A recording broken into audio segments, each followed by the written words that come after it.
En arrivant dans cette usine abandonnée, on ne s'attendait pas à ce que l'exploration se termine comme ça. Il y avait bien quelques indices, mais tout allait bien, jusqu'à ce que ça change et que le climat devienne beaucoup plus tendu. Installez-vous bien pour cette nouvelle exploration sous tension. C'est vrai que dès le début, on a eu des indices sur ce qui nous attendait, mais la curiosité nous a poussé à continuer l'exploration. Aujourd'hui, je vous emmène explorer une usine de céramique abandonnée, un lieu étrange dans lequel on ne savait pas à quoi s'attendre avant d'y mettre les pieds. Et je dois dire que c'est ça les explorations les plus intéressantes, c'est quand on ne sait pas dans quoi on s'embarque, quand on ne sait pas du tout ce qu'on va trouver dans l'endroit. C'est de l'exploration pure et dure, on découvre totalement, on n'a pas vraiment vu de photos avant d'y mettre les pieds. Chaque porte peut nous amener à une découverte incroyable. Mais quand on débarque dans ce genre d'endroit, c'est parfois difficile de juger s'il est surveillé ou pas, s'il peut y avoir des caméras, des détecteurs de mouvement, ou peut-être des chiens. Mais nous voilà dans cette usine abandonnée pour une exploration qui s'annonce tendue, mais ça, on ne le savait pas encore. Déjà, il nous a fallu trouver une entrée, mais comme souvent, je vous retrouve directement à l'intérieur. L'exploration se fera en compagnie de Elena, que vous avez déjà vu dans d'autres vidéos, et qui m'accompagne souvent dans des explorations un petit peu tendues, et une fois de plus, c'était le binôme parfait. Tout ce qu'on sait sur cet endroit, c'est que quelque part, il y a des fours à pots de fleurs, avec encore énormément de pots à l'intérieur. Et ça va être un de nos premiers objectifs, de localiser les fours et de pouvoir en faire quelques images. Et pour l'instant, on ne sait pas trop par où s'orienter, alors on s'avance simplement dans la première direction qui s'offre à nous. Assez rapidement, par terre, on trouve des crottes séchées, a priori de chiens. Jusque-là, rien d'alarmant, parce que, à vrai dire, parfois je croise des gens qui explorent avec leurs chiens, en le laissant parfois libre de vagabonder, et c'est pas terrible. En fait, dans ce genre d'endroit, il y a beaucoup de risques auxquels déjà un humain peut être exposé, mais un chien, surtout sans entraînement spécifique et sans protection, ça peut vite créer des blessures ou des accidents plus graves. On ne paye pas plus que ça attention à cette crotte. Et on continue d'avancer à la recherche de nos fours. On avance vraiment sans faire trop de bruit. Comme là vraiment on sait pas grand chose de cet endroit, je connais personne d'autre qui est venu ici.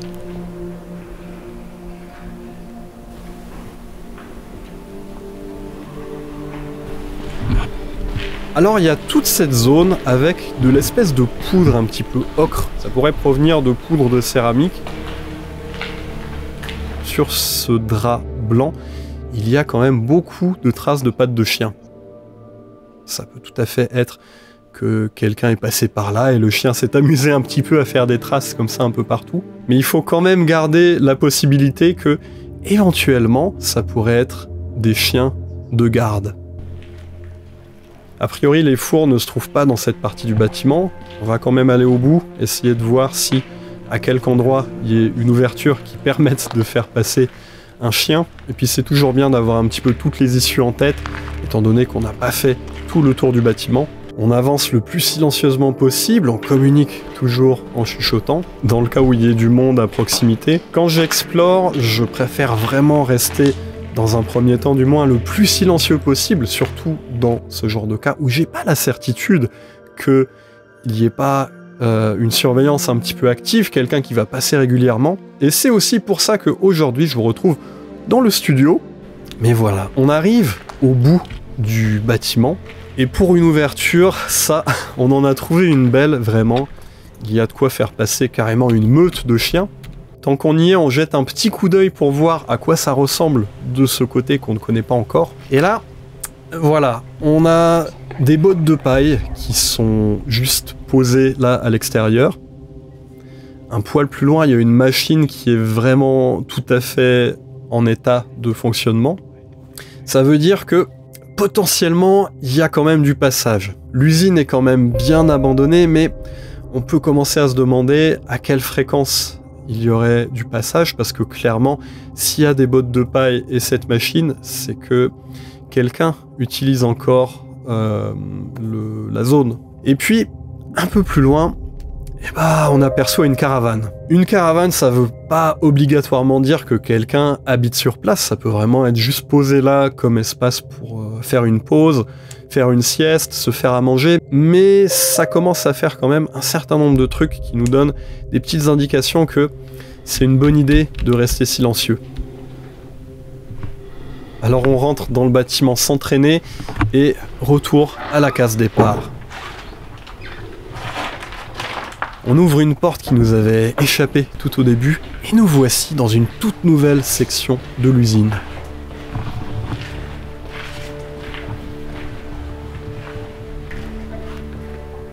Et on dirait bien que nous avons trouvé nos fameux fours à pot de fleurs. Peut-être bien aussi le pot aux roses. On va voir qu'il y a pas mal de surprises qui nous attendent dans cette nouvelle zone. Ça, on le verra plus tard. On va déjà s'intéresser à ce qui est devant nous. Peut-être un petit peu trop longtemps et avec un petit peu trop de curiosité.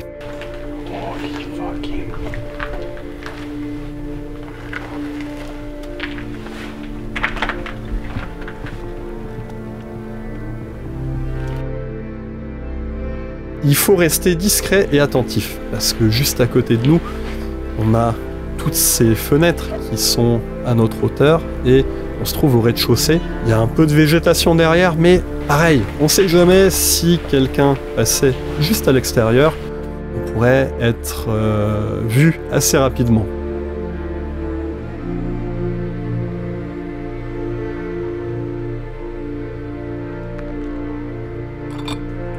Alors, un four à pot, on peut déjà constater que ça se ferme avec des briques. Ici, on voit qu'il y a 2 rangées successives. Il y en a probablement plus qui peuvent s'installer. Ce genre de pot en terre, c'est déjà formé. Vous avez déjà tous vu des ateliers poterie où vous pouvez faire un petit peu n'importe quelle forme. C'est le même principe ici. Et une fois que les pots sont formés, il faut les laisser sécher pendant un long moment. Ça peut vraiment sécher pendant 2 semaines. C'est hyper important que tout soit bien sec parce que s'il y a encore un peu trop d'eau à l'intérieur, ça peut éclater à la cuisson et donc les pots sont cassés. Une fois que les pots sont bien secs, ils peuvent passer à la cuisson.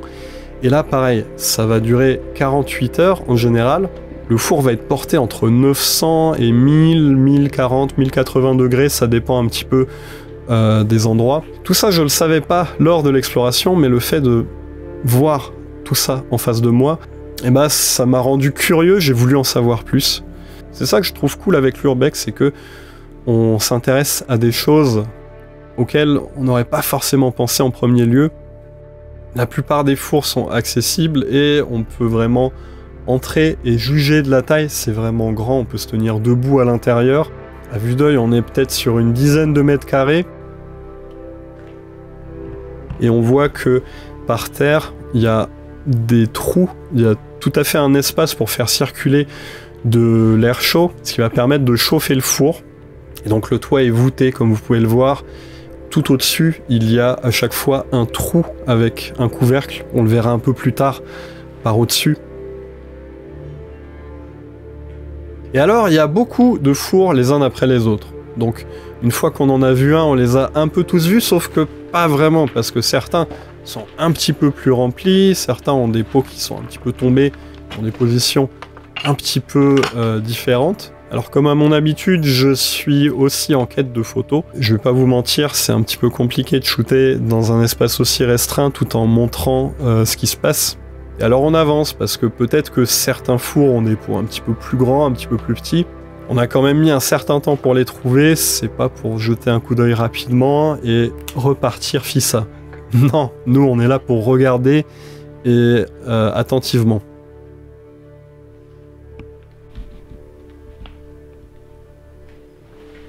Et donc nécessairement, à un moment on arrive au bout du couloir. Tout au bout il y a un entrepôt qui semble servir de stockage, avec clairement des palettes de marchandises qui étaient à l'époque prêtes à être expédiées. Mais là, bon, on s'attarde un petit peu dans le dernier four.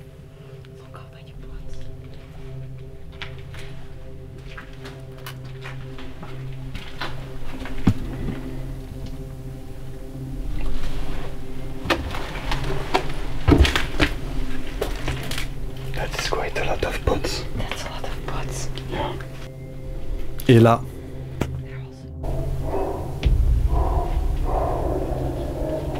Fucking hell.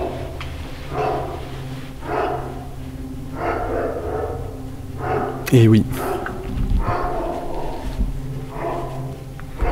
Là, je vous cache pas que tous les deux, on est un petit peu tendus quand même. Les chiens ont l'air vraiment très très proches. Ils pourraient vraiment être juste à l'extérieur du bâtiment, ou peut-être carrément à l'intérieur.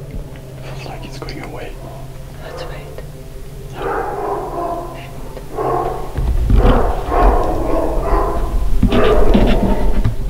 On dirait qu'ils se déplacent, mais on n'est pas trop sûr. Mais clairement, ils aboient, ils continuent d'aboyer. Et c'est quasiment certain, il n'y a quasiment aucun doute, ils nous ont sentis. Ils savent qu'on est là et peut-être que c'est qu'une question de quelques minutes avant soit qu'un chien arrive, soit qu'un humain débarque en criant en allemand.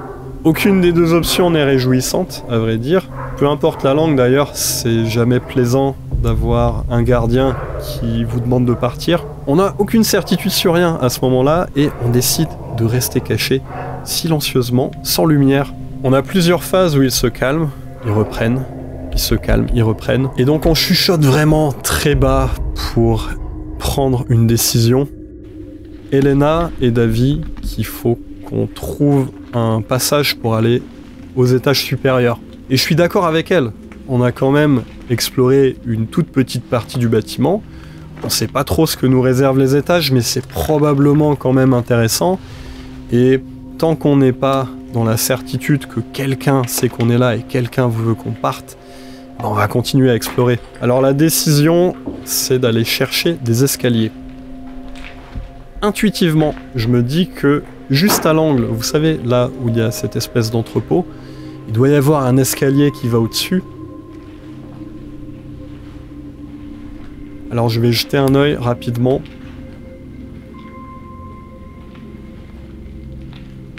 Et au bout de quelques secondes, je constate qu'il n'y a aucun escalier visible. Alors très rapidement, on décide de reprendre le long du couloir. Rapidement, en essayant de ne pas faire trop de bruit, en se disant que peut-être il y a quelqu'un qui est en train de tourner autour du bâtiment. Donc chaque fenêtre, c'est peut-être la fin de l'exploration. Nous voici a priori hors de portée des chiens. On ne les entend plus, tout du moins.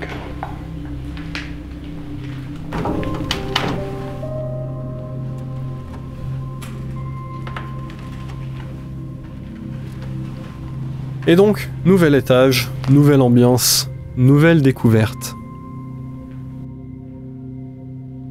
Désormais, nous nous trouvons au-dessus des fours, dans ce grand hall où à chaque four, il y a un couvercle qui peut se retirer.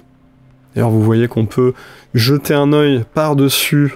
On a tout ce four qui est rempli de pots de fleurs. Je dois vous préciser quand même qu'on se trouve en Allemagne, plus précisément dans l'ancienne Allemagne de l'Est, la RDA. C'est ce qui fait le charme de cette usine, même si, a priori, elle aurait fermé bien après la réunification de l'Allemagne.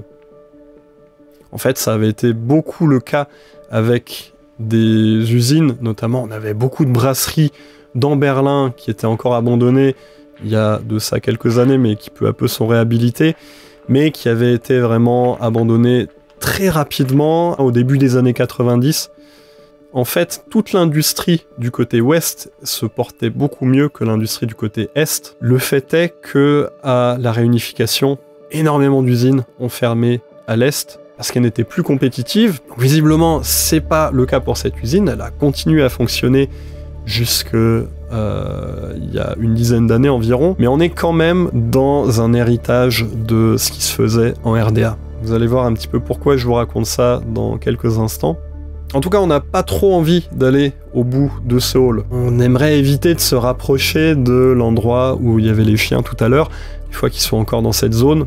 On les entend plus du tout, ça nous fait plutôt du bien. La solution, c'est donc d'explorer ce qui se trouve juste à côté de nous, plutôt dans l'autre sens. On ouvre donc une nouvelle porte, qui était tenue avec une sorte de bâton de notre côté. On sait pas trop pourquoi, comme si c'était pour bloquer, pour empêcher des gens de venir de ce côté-là. Va savoir.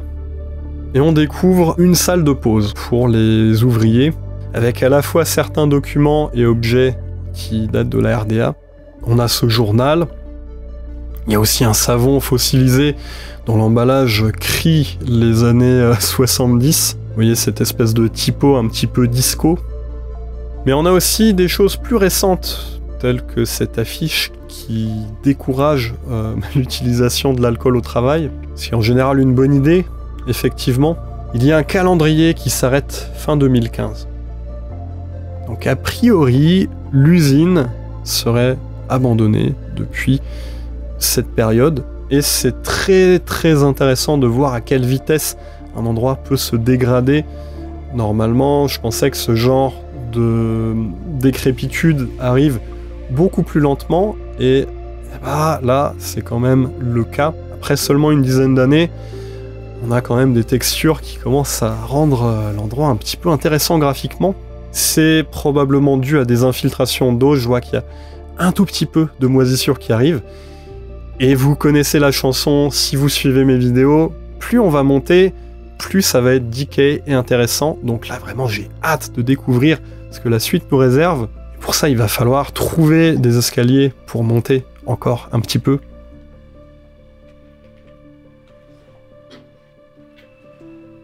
On découvre ce magasin de pièces détachées.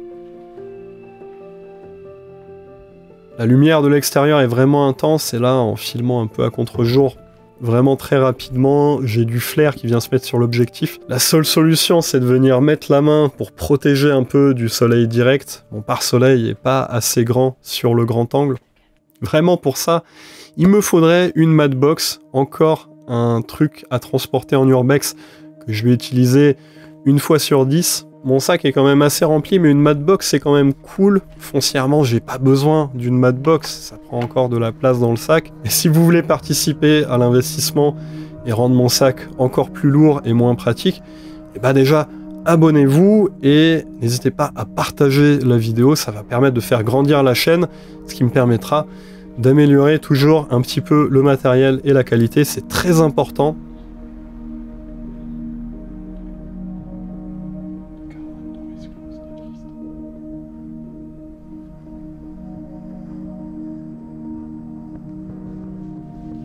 Dans le bureau adjacent au magasin de pièces, le calendrier date de début 2016. Ça se précise un petit peu plus, on va dire. Et puis d'ailleurs, on trouve d'autres indications. Il y a une partie de l'usine qui a été hors d'usage avant le reste, et c'est justement toute la zone avec les pots de fleurs et les fours à pots de fleurs qui n'étaient plus en usage, qui n'étaient plus en fonctionnement déjà depuis un moment, quand l'usine a fermé. Ce qui veut dire que si on continue à chercher dans ce secteur-là, on va trouver encore plus de décrépitude, comme on aime. Et ça tombe bien, parce que directement, on a un escalier qui nous emmène un étage plus haut.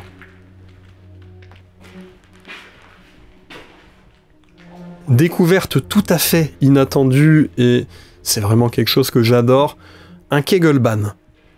Je suis trop hypé. On a trouvé le bowling de l'entreprise. Enfin, c'est pas exactement un bowling, on appelle ça un Kegelbahn. C'est un jeu de quilles typique de l'époque de la RDA. Et encore une fois, j'essaye de pas hausser le ton parce que il y a potentiellement des gens qui passent à côté. On a quand même été pas mal embêtés avec les chiens tout à l'heure qui aboyaient. C'est pour ça, tu vois, aujourd'hui, on est probablement en studio pour vous raconter cette exploration. Maintenant, j'essaye beaucoup plus de vous faire des vidéos où on est dans l'endroit ensemble, où je vous raconte. Mais malheureusement, il y a certaines fois où c'est un petit peu plus compliqué. Je sais que vous aimez vraiment bien quand on explore ensemble en direct. Mais voilà, ma priorité c'est toujours de pouvoir explorer le lieu en entier. J'ai pas mangé de vrai repas à midi. Je commence à avoir soif aussi, va falloir boire un petit peu. Mais vraiment, je pense qu'on en a encore pour un moment dans cet endroit. C'est marrant, j'en avais pas encore vu des comme ça. C'est un modèle qui est complètement manuel, c'est-à-dire que vous avez des joueurs qui sont en train de lancer des balles pour toucher les quilles qui sont au fond, là où je me trouve. Et ensuite, il va y avoir des autres collègues qui devaient se mettre au fond, ramasser les quilles et puis relancer les boules dans cette gouttière pour que la partie puisse continuer.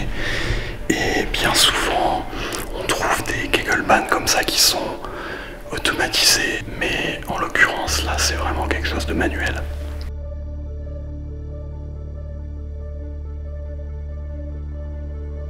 L'heure tourne et on n'a plus trop en tête cette histoire de chien, quand même un petit peu une appréhension à chaque fois qu'on s'approche du côté où on les a entendus aboyer. Vraiment, on veut pas tenter le diable pour l'instant. On sait jamais. Il y a encore une belle surprise qui nous attend d'ici quelques instants. On s'engage dans ce couloir où l'humidité se fait de plus en plus forte. L'odeur aussi, vraiment, ça nous arrive dessus. On a trouvé encore plus de moisis. Si vous me suivez régulièrement, vous savez que c'est souvent ce que je recherche dans les endroits abandonnés. Là, on va être servi. C'est toujours un énorme kiff.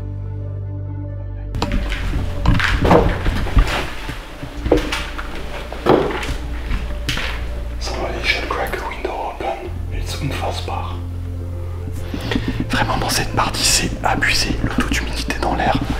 Là, c'est tropical en fait. Et du coup, ça donne pas envie d'y rester trop longtemps. Mais en même temps, c'est des pièces qui sont très intéressantes parce que les dégâts des eaux provoquent tout un tas de moisissures sur les murs. Et pour être tout à fait honnête, dans cette pièce, je sortirais presque mon masque. Mais là, vraiment, le taux d'humidité, c'est hardcore.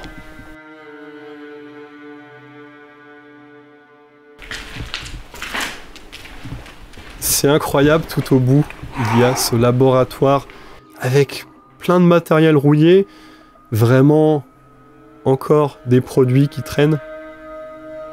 Ça a tout à fait un sens, il y a tout ce qu'il faut pour tester différentes compositions, différentes couleurs de céramique, pour faire un petit peu de la recherche. Il y a encore pas mal de produits, mais c'est vraiment pas le genre de dinguerie qu'on a pu trouver dans une vidéo précédente, où là c'était un laboratoire abandonné sur plusieurs étages où vraiment il y avait des trucs pas foufou. Ici c'est vraiment tranquille. On entend des gens à l'extérieur. Difficile de dire à quelle distance. Au début j'ai l'impression que c'est un groupe de personnes qui voudraient rentrer dans le bâtiment. On dirait que ça se déplace un petit peu, c'est pas clair.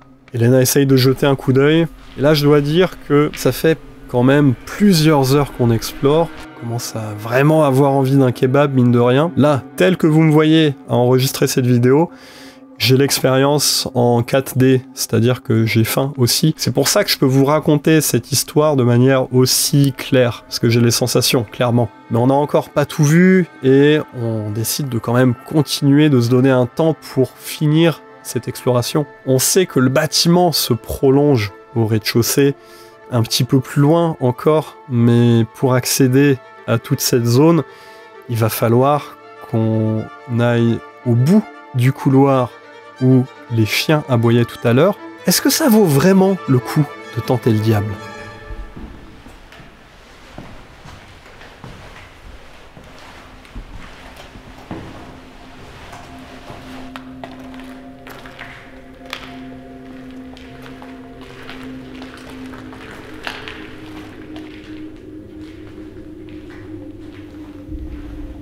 Alors l'avantage, c'est qu'il y a un deuxième couloir qui est parallèle à celui où on était tout à l'heure, qui donne donc sur l'autre côté du bâtiment. Là aussi, il y a des fenêtres, mais il y fait beaucoup plus sombre. Et tant qu'on n'allume pas de lampe, a priori, on n'est pas vraiment repérable si quelqu'un passait à l'extérieur. On avance tranquillement. Et là, encore un truc pas foufou. Par terre, il y a des crottes de chiens, autour desquelles il y a des traces de limaces.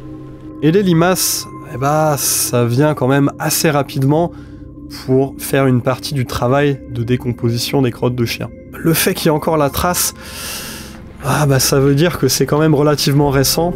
Et sur certaines fenêtres, je vois que les carreaux sont un petit peu réparés, mais juste avec un morceau de bois et une petite pierre qui tient dessus. Est-ce que c'est pour empêcher quelque chose d'entrer ou de sortir du bâtiment? C'est un peu étrange, on a un débat sur les crottes de chiens, mais on avance. On se dirige vers l'entrepôt de stockage et d'expédition.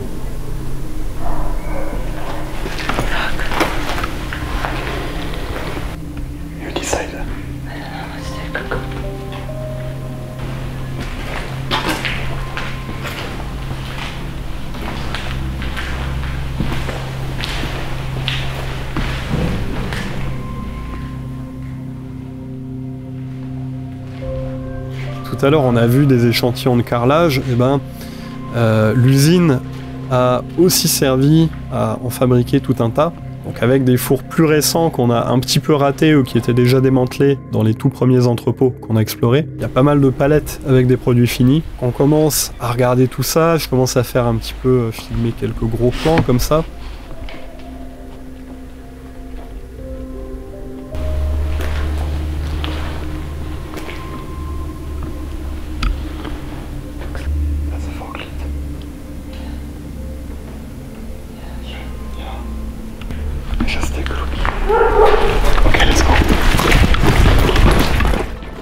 Et là, on n'a pas besoin de se concerter, c'est très clair, auditivement parlant.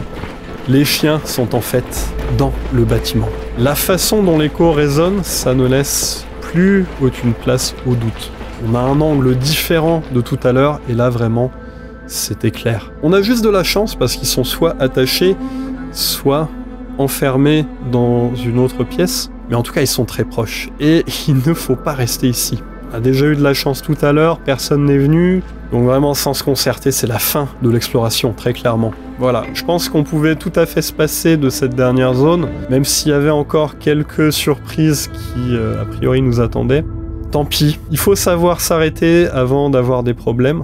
On aura quand même découvert et appris plein de choses. Si cette vidéo en mode récit vous a plu, il y a toute une playlist en fait sur la chaîne où je vous raconte des explorations plus ou moins tendues dans des endroits toujours incroyables. Abonnez-vous parce que je reviens avec des trucs de fou. Je pense que vous n'allez pas être déçus des prochaines vidéos. En attendant les prochaines, je vous dis à très bientôt. Bonne journée, bonne soirée et merci à vous.